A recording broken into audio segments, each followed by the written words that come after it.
आयुष्मान भारत जो हेल्थ देश जो है जम्मू कश्मीर लद्दाख हाई कोर्ट ने दिया है। अब आपको बता दें कि 1 तारीख से जो 1 सितंबर से जो प्राइवेट हॉस्पिटल्स हैं उन्होंने सरकार को ये कहा था कि अब हम सर्विस नहीं देंगे क्योंकि हमारा जो पैसा है वो हमें नहीं मिल रहा है। लेकिन अब जम्मू कश्मीर लद्दाख हाई कोर्ट ने इफ्को टोक्यो जो जनरल इंश्योरेंस है जिसका सरकार के साथ टाई अप है, जिसने प्राइवेट हॉस्पिटल्स को पैसा मुहैया करवाना था, उसको हाई कोर्ट ने सख्त निर्देश दिए हैं कि भैया जब तक आपका सरकार के साथ जो मामला सुलझ नहीं जाता है तब तक आपको 3 साल पूरे करने हैं। रोहित जंडियाल मेरे साथ हैं, हेल्थ बीट को कवर करते हैं और पिछले 20 से 25 सालों का एक्सपीरियंस है। सर, किस तरह से देखते हैं इस फैसले को, जो निर्देश जो माननीय हाई कोर्ट ने दिए हैं, कितनी राहत जो है वो पब्लिक के लिए है? अब देखो जी, ये जो हाई कोर्ट के जो ऑर्डर आए हुए हैं ये पेशेंट्स के लिए ही राहत भरे नहीं है। आमतौर पर जो गवर्नमेंट हॉस्पिटल और प्राइवेट हॉस्पिटल दोनों के लिए भी एक बहुत बड़ी राहत है। आप देखो कि हुआ क्या है कि ये कंट्रोवर्सी मुझे लगता है कि ऑलमोस्ट 1 साल से चल रही है। 1 साल से चल रही है जब इफ्को टोक्यो ने ये कह दिया था कि अब हम के बाद ही उन्होंने कह दिया था कि हम आगे नहीं कंटिन्यू कर पाएंगे, हम इसे आगे नहीं करेंगे। तो ये आप जम्मू कश्मीर एक इकलौती ऐसी स्टेट है जहां पर सभी लोगों को जो आयुष्मान प्रधानमंत्री जन आरोग्य योजना का जो है सभी को लाभ दिया गया था। से योजना जो स्टार्ट की थी 2020 में, ठीक है। तो अब हुआ क्या है कि इस योजना के तहत जो के सारे ऑलमोस्ट जहां पर 90% से ऊपर लोग हैं उन्होंने गोल्डन कार्ड बनाए हुए हैं। आप किसी भी प्राइवेट मिल रहा है, हम सब प्राइवेट हॉस्पिटल में चले जाओ, 90% जो लोग हैं इसी योजना के तहत अपना ट्रीटमेंट करवाते हैं, ठीक है। अब प्राइवेट हॉस्पिटल पर क्या हो गया था कि 300 करोड़ से ऊपर का जो उनकी लायबिलिटी एक बन गई थी। अब देखो 300 करोड़ रुपया बहुत बड़ा अमाउंट है। 300 करोड़ रुपया अगर पेमेंट ना होती, अगर जैसा कि प्राइवेट हॉस्पिटल जितने भी उन्होंने थ्रेट मारा था कि हम पहली और उनका जो डिमांड थी वो जेन्युइन भी थी। बिल्कुल, वो तो कहाँ से देंगे, वो फ्री में इलाज करते हैं, उनको पैसा नहीं मिलेगा। मार्च के बाद किसी भी हॉस्पिटल को पेमेंट नहीं हुई थी। तो अब देखो कि जो एक पूरा एक नेक्सस है, जैसे हम पहले भी डिस्कस कर रहे थे कि एक नेक्सस है कि कोई भी इंश्योरेंस कंपनी जब कोई टेंडर होता है तो वो क्या करती है कि टेंडर लेने के चक्कर में ऐसा अमाउंट भर देती है जो लास्ट में इतना कम डाल देते हैं क्योंकि होड़ लगी होती है, टेंडर उठाना है, किसी तरह से उठा ले, फिर कोर्ट में चले जाए। आपने कई मामले ऐसे देखे भी हैं कि कंपनीज ले लेती हैं, फिर चले जाते हैं कोर्ट में, चले जाते हैं जी, कोर्ट को कहते हैं देखिए जी हम काम कर रहे हैं। मतलब ये एक टैक्टिस होती है इनकी। क्या आप देखो जितनी कैंटीन्स हैं, जितने हॉस्पिटलों में कैंटीन्स हैं, दूसरे कोई और काम है, उसमें क्या होता है कि इतना कम रेट कोट कर देते हैं टेंडर लेने के चक्कर में। बाद में क्या होता है कि कई कंपनी ऐसे हेल्थ में मैंने कई ऐसे इशू देखे हैं कि बाद में कंपनी हाथ खड़ा कर देती है कि हम इस रेट पर नहीं दे सकते ऐसी। हालांकि पास जो पिछले मैंने देखा हुआ है कि पहले क्या होता था कि ऐसी कंपनीज को ब्लैक लिस्ट भी कर देते थे कि भाई आपने क्यों ऐसा रेट डाला है। वो तो बाद की बात आ गई कि आपने एक्शन ले लिया, लेकिन उस पूरे पीरियड में आप देखो कि पेशेंट कितना सफर करते हैं। 6 महीने से तो जो हॉस्पिटल्स हैं प्राइवेट, वो कह रहे हैं हमें पैसा ही नहीं आ रहा है। बीच में आप देखो कि कोई प्राइवेट हॉस्पिटल में कुछ दिन पेशेंट एडमिट भी नहीं किए थे। उनकी दोबारा फिर जो स्टेट हेल्थ एजेंसी थी उनके साथ मीटिंग हुई बाद में सारे के, तो उन्होंने इंश्योरेंस दिया कि हम आपको पैसा दे देंगे, अभी मामला कोर्ट में चल रहा है। तो उसके बाद फिर से स्टार्ट हो गए।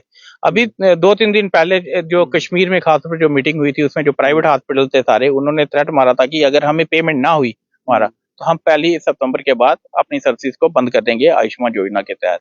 अब ऐसे में जो कल डिसीजन आया वो सभी के लिए एक राहत भरा है कि अब इसके बाद इंश्योरेंस कंपनी अगर, हालांकि अभी ये भी चांसेस हैं कि कोई इसी डिसीजन को ये ऊपर पड़ी डबल बेंच में जहां उसके बाद सुप्रीम कोर्ट वगैरह में कहीं ना चैलेंज ना करें, लेकिन अगर उन्होंने चैलेंज ना किया और लेकिन आपको लगता नहीं है कि जब ये इस तरह के टेंडर्स बनाए जाते हैं, देखिए करोड़ों अरबों रुपए का खेल होता है, यहाँ पर लोगों को फायदा देना है, सरकार ने फिर कंपनीज को पैसा देना है, वो ठीक है, जहाँ तो पैसा सरकार से रहा है। आपको नहीं लगता है कि इस तरह के पहले से ही ऐसे टेंडर्स जब फ्रेम किए जाते हैं, आपको एक लंबा एक्सपीरियंस, आपने कई टेंडर्स आपने देखे हैं बनते हुए, कई नहीं भी होते सक्सेसफुल, फिर कंपनीज बीच में पंगा डाल देती हैं, अड़चन डाल देती हैं, तो आपको नहीं लगता कि लीगल पहलू को भी पूरा नजर में रख के उस वक्त टेंडर्स बनाए जाएं, या हड़बड़ी में ये चीजें? अब देखिए जिस तरह से इसमें मसला बना, ये हड़बड़ी ही थी ना, हड़बड़ाहट ही थी कि कंपनी बोल रही थी अब हमें नुकसान हो रहा है, हम 3 साल का पूरा नहीं कर सकते। आपको लगता है कि उस समय कुछ कमियां रह जाती हैं? देखो जो मेरा अपना जो एक्सपीरियंस है उसके लिए आते बोल रहा हूँ, जो सबसे मुझे गलत बात लगती है हेल्थ सेक्टर में कि आपने जो टेंडर का सिस्टम बनाया कि हम L1 को देंगे, जो लोएस्ट होगा उसे हम देंगे, मुझे यही सबसे बड़ा गलत लगता है। आप देखो कि जो मेडिसिन की सप्लाई होती है, कई बार ऐसे रेट कोट होते हैं उसमें, तो फिर क्यों जो पेशेंट है वो हॉस्पिटल की सप्लाई पर इतना ट्रस्ट नहीं करता है। इवन कि आप डॉक्टर्स भी उस पर ट्रस्ट नहीं करते, डॉक्टर ही बोलते हैं छोड़ो यार ये क्या खाने, बाजार से ले लो, आप अच्छी ब्रांडेड ले लो। अगर वही मुझे लगता है गवर्नमेंट को क्या करना चाहिए कि जब भी कोई टेंडर बनाती है, कोई भी टेंडर बनाती है, उसमें एक्सपर्ट ही बनाते हैं, उसमें कोई, मैं कह रहा हूँ, और क्या एक्सपर्ट टीम्स आपके पास होती हैं, वो क्या करती हैं? उसमें आपको एक लोएस्ट अपनी तरफ से एक रेट फिक्स करना चाहिए कि आप इसके नीचे कोट नहीं कर सकते। गवर्नमेंट को आप देखना चाहिए एक्सपर्ट को कि ये इसकी लागत कितनी आती है मिनिमम अच्छी चीज की, कि आप एक, मैं कहता हूँ पैरासीटामोल ही है, ठीक है, बुखार के लिए, ठीक है, कई बार पैरासीटामोल को आप 50 पैसे कोट कर देते हैं कि हम 50 पैसे में सप्लाई करेंगे, ठीक है, आप कैसे उसे सप्लाई कर पाओगे वो सारी। फिर तो वही चीज हो जाएगी कि भैया आप क्वालिटी में कंप्रोमाइज कर लोगे, या फिर आप बाद में बोलोगे इसी तरह से सर अब हम नहीं कर सकते हैं, हमें नुकसान हो रहा है। बड़ी पुरानी आपको बात बता रहा हूँ कि एक बार हुआ क्या, बड़ी पुरानी बात बता रहा हूँ, जब मैं इस फील्ड में नहीं था, तो क्या हुआ कि एक बार सब डिस्ट्रिक्ट हॉस्पिटल रामनगर में एक बार टेंडर हुआ खाने का, तो ठीक है, एक बंदे ने क्या किया कि टेंडर कोड किया कि मैं 35 पैसे का जो अंडा है वो सप्लाई करूंगा। वही 35 पैसे का अंडा तू कहाँ से लेगा, कहाँ से लेगा। बाद में क्या हुआ कि वो आगे कर ही नहीं पाया उसे। अब वही चीज वो टेंडर पास करने वाले और टेंडर भरने वाले, वो सब पर क्वेश्चन मार्क लगते हैं कि आप इन ऐसे रेट्स को आप कैसे। मैं कहता हूँ कि जब आपकी जो बिड, उसके बाद जब आप टेंडर भरते हो, उसके बाद जो ओपनिंग होती है, इनकी मीटिंग होती है सारी कंपनी की, कमेटी, पूरी कमेटी होती है, कंपनी से पूछा जाए कि भैया उसमें जब आप डिस्कस कर रहे हैं वो काम सही भी है या नहीं, क्या एक्सपर्ट क्या उसमें ये चीजें मतलब डिस्कस नहीं करते कि आप भाई इतने कम रेट पर कैसे फिजिबल है, आप कैसे चीजें दे पाओगे। अब एक साल में इन्होंने क्या किया कि हमें घाटा बढ़ा। भाई आपने क्या पहले कैलकुलेट नहीं किया था?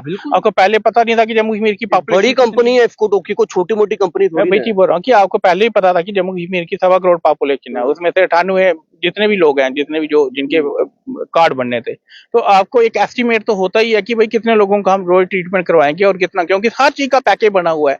ये पैकेज अपना तो बनाया नहीं हुआ है, आयुष्मान भारत में हर चीज का पैकेज पहले का बना हुआ है, जो इंश्योरेंस कंपनी को भी पता है और आम लोगों को। ये है कि लोगों को परेशान करना है ये इसमें। लेकिन मैं नहीं कहता कि सिर्फ इंश्योरेंस कंपनी इन्वॉल्व है, मुझे कहता है कि ये सारी जो टेंडर प्रोसेस है वही गलत है। मैं पूछने वाला था, आपको लगता है कि जब इस तरह के टेंडर होते हैं, देखिए जब टेंडर, बड़ी गेम जो होता है, बड़ा जो बड़े पैसों वाला खेल जो होता है, खेल मतलब कि टेंडर बड़ा है, पैसे इन्वॉल्व है काफी ज्यादा, वो लगता है कि जो फिर आरोप लगते हैं कि यार कंपनी आई, उसने वहां से सिफारिश लड़वाई, वहां से सिफारिश लड़वाई, फिर अधिकारियों पर आरोप लगते हैं, कमेटी जो होती है उन पर आरोप लगते हैं, तो क्या ये सब पता होता है सबको, जानबूझकर ये चीजें करवाई जाती है? होता क्या है कि जब आपने एक कंपनी जब लोएस्ट रेट पर उसने मना कर दिया कि मैं नहीं दूंगा, होता क्या है कि एक एक बंदे ने भी 10-10 कंपनियां बनाई हुई है, ठीक है, एक कंपनी उनकी ब्लैक लिस्ट हो गई। फिर क्या होता है कि जो हॉस्पिटल एडमिनिस्ट्रेशन है, जहाँ डिपार्टमेंट, उन पर प्रेशर बन जाता है कि भाई इस कंपनी ने तो सप्लाई किया नहीं, ठीक है, वो फिर क्या कहते हैं कि अच्छा भाई जो सेकंड वाला है तू सप्लाई कर दे, जहाँ भाई फिर कहते हैं इमरजेंसी में सप्लाई हो जाती है, आते हैं, तो सारे एक नेक्सस है, मिला हुआ सब सिस्टम पूरा का पूरा जो तंत्र पर ही एक क्वेश्चन मार्क लगता है कि सबको इस पर सबक लेना चाहिए जो सरकार को, कि जो इंश्योरेंस कंपनी, अभी तो मैंने सुना है कि गवर्नमेंट है ट्रस्ट मोड पर इसे चलाने की भी तैयारी कर रही है, लेकिन ये है कि इस तरह की परेशानी दोबारा ना हो, इस पर सरकार को दोबारा फिर से करना चाहिए विचार। बहुत शुक्रिया इस तमाम बातचीत के लिए। तो जाहिर सी बात है कि जब टेंडर्स होते हैं, टेंडर्स कोट किए जाते हैं, या जब कंपनी को L1 घोषित किया जाता है, तो वो जो कमेटीज बनाई गई उसमें इतने इतने एक्सपर्ट्स होते हैं, वो क्या करते हैं? कभी उनको पूछा किसी ने? कभी सरकार उनसे पूछती है? अब इतनी परेशानी लोगों को हुई, जिन लोगों को इलाज नहीं मिला आयुष्मान में, उन लोगों की क्या गलती है इसमें? उसकी जिम्मेदारी कौन लेगा? क्या कोई उसकी जिम्मेदारी अधिकारी कोई लेगा? और इस कंपनी को कोई पूछेगा कि भैया आप लोग क्या कर रहे थे, यक मार रहे थे क्या जब आपने टेंडर डाला था, आपको पता नहीं था? ये चीजें इसलिए कहने की बात है कि जब सरकारी तंत्र, बाबूशाही इस तरह से अपनी मनमर्जी से काम करती, तो फिर इसी तरह के जो फैसले हैं, या फिर इसी तरह के जो रिजल्ट है वो सामने आते हैं। फिलहाल देखते रहे जम्मू संवाद। नमस्कार।